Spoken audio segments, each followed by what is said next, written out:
What we have here today is a 56-inch Dayton Industrial ceiling fan model 4C855. The fan is from around early to mid 1980s. Pretty cool fan here. And I know I've featured one of these on my channel before a few years ago, but this particular fan here is completely different. I got this one and two others off of Craigslist recently.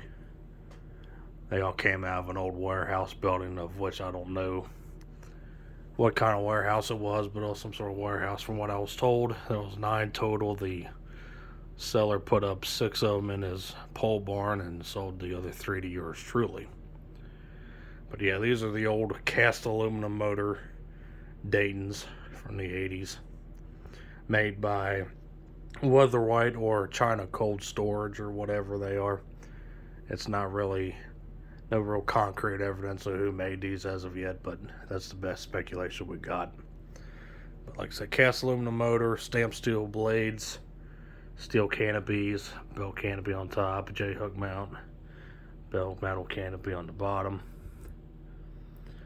So for purposes of testing, we're using a 5-speed choke style wall control.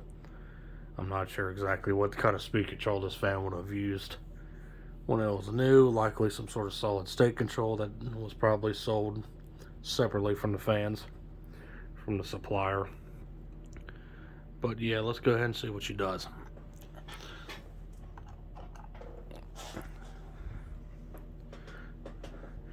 Flip it on speed number 1, which will be low. Noise in the background you're hearing is my whole house fan running. Trying to cool the house off after not using the AC for National Ceiling Fan Day. This fan's in the best shape of the 3. The other 2 have a bit bent blades I need to straighten out, but if you want to see the other 2 featured on the channel as well, just let me know down in the comments and I'll showcase them. Other than that, I only plan on showcasing this one.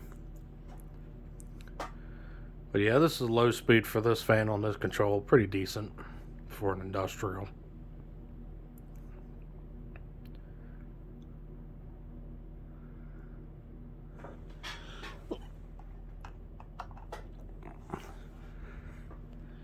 Take it up to medium low.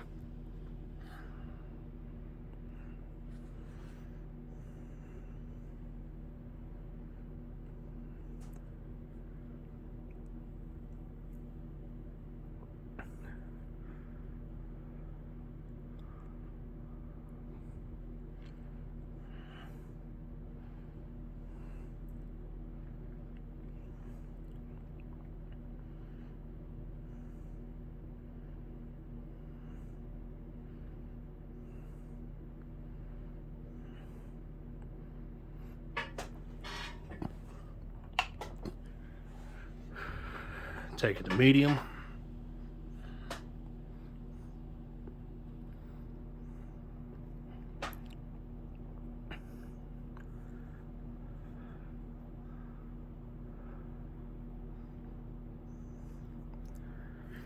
The fan's bearings are in okay shape. They're starting to make noise. They're starting to dry out.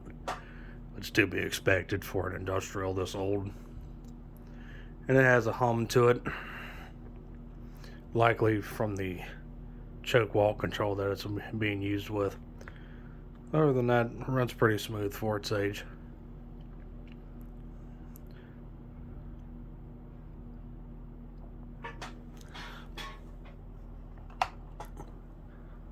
Medium high.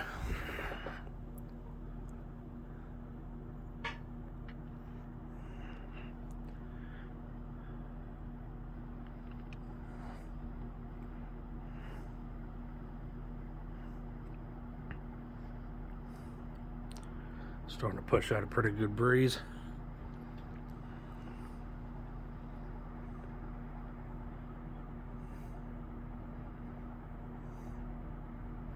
It's hard to hear the bearing noise over the wind whirring through the blades, but it's there.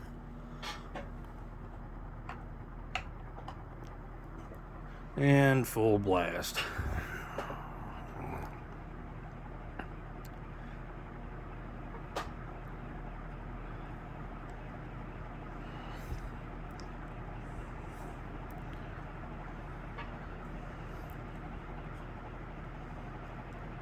high speed you can hear them starting to hiss a little bit, so yeah, they definitely need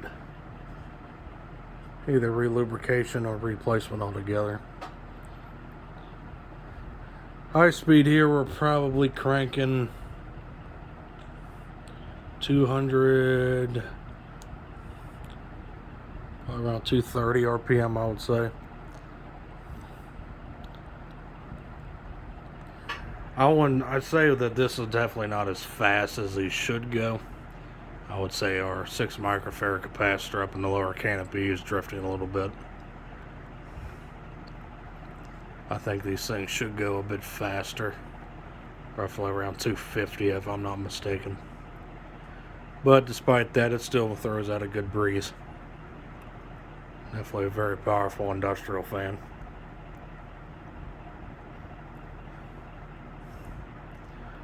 There are some industrials that do beat it, but this one, for being as, they're somewhat common, but not as common as the stamped steel later variations from Huson, or as we call them, the day turd.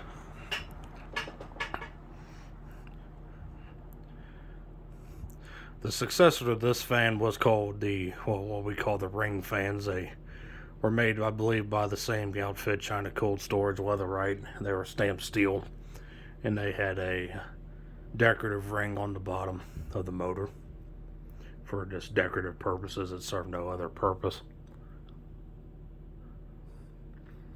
Those were only made in the late 80s, and then around 1990-91 is when they introduced the stamped steel Huson day turds, which lasted well into the 2000s, 2010s.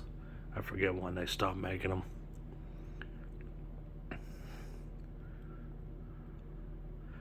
One of the blades had got in contact with something.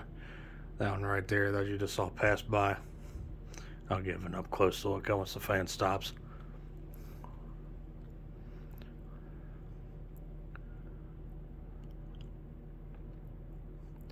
It's gotten in contact with something, either likely a forklift or a shelf. I'm not sure how high these were installed because I've never seen them installed anywhere. But yeah, that's the only damage done to the blade. It won't focus on it, but it's there. So like I said, here's the top. All the info ticker is a red badge there you see on the top there. It's hidden by the upper canopy. That's just a cautionary. Don't install a fan lower than 10 feet off the ground, which I'm definitely breaking that rule here. Yeah, there's 10 feet above the floor. Yep, 24-inch down rod, steel belt canopy, J-hook mount. Alright, so that's all I got for this fan. So like I said, if you want to see the other two in demonstration, chime in the comments below and let me know. But other than that, I thank you for watching. Hope you enjoyed the video on this 56-inch Dayton Industrial ceiling fan, model 4C855 from the early to mid-1980s. So stay cool, take care. Happy National Ceiling Fan Day. Peace.